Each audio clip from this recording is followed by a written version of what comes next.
We are talking about the Arctic, and belugas are the only things that live there. We can find anything from polar bears, their unique flexible lips. What belugas are able to do with those flexible lips is actually spit water. Take a look at Keela there. Right at the front of the glass, she's demonstrating exactly how belugas can do that. And when beluga whales spit water, just like Keela showed us there, into the sand, whales land and even rely on beluga whales as a source of vitamins and nutrients. In fact, Inuit receive the same vitamins and nutrients you and I do when we eat fresh fruits and vegetables when they consume beluga blubber. Now keep your eyes peeled right at the side of the glass there. We're going to see some of Keela's blubber here. And imagine that blubber was full of veggies. Take a moment to think though, and if you've ever visited the St. Lawrence, you're actually very lucky. Because during the time that you were there, you would have been neighbors with about 1,000 beluga whales who call those waters home. And we know that most people who live around that area don't rely on belugas for vitamins and nutrients. There are, however, people who live in that region who rely on them economically. And this is with these animals on a daily basis. It's by building that very strong relationship that allows us to get close to these animals and do meaningful research. But who better to tell you about training than one of our trainers, Danielle? Thanks, Paula. Well, today Nathan and I are working with Willow, and Willow is a 9-year-old female stellar sea lion. She's been working really closely with her. Every day we have the ability to look over every part of her body and make sure she is nice and healthy. These are what we refer to as husbandry behaviors, and that's just a fancy name for healthcare.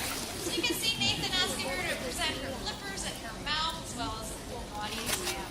We also have the ability to take routine blood samples, and that allows us to pick up on anything we might not notice visually before it becomes a problem. And none of this would be possible without the mutual level of trust that we've established over the years. Back to you, Paula. Thank you so much, Danielle. So it's time, patience, and trust. That is one of the key aspects to training and working with the different animals.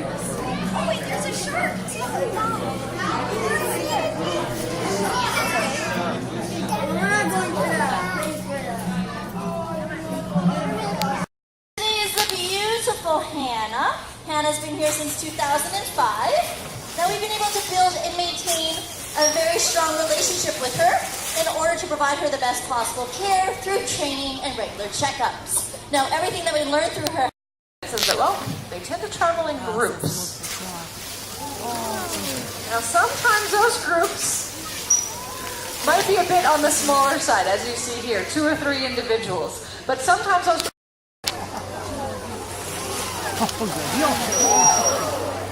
she's in there. We have definitely noticed these dolphins are incredibly energetic, acrobatic, and playful.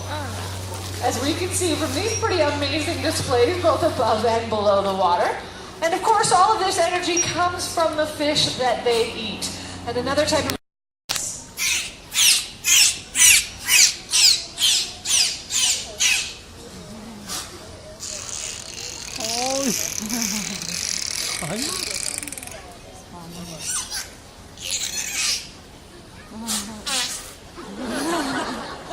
those are some distinctive sounds. Let's give these dolphins a round of applause. Communicating. They may also communicate through touch. In fact, through behaviors like that. Now that is a behavior known as a breach, and as you heard, it's noisy. But it's not the only way these dolphins can make a lot of noise with their bodies. Tail slaps like this generate a considerable amount of noise. And these different kinds of behaviors may actually act as a signal to other dolphins around them. The only problem, of course, with relying on objects tend to be large, have big propellers on their back end. These objects are, anyone? Boats, yeah, absolutely. And yet, despite how loud those boats can be, sometimes still, we'll see dolphins leaping like this off the front of those large vessels in a behavior known as bow riding.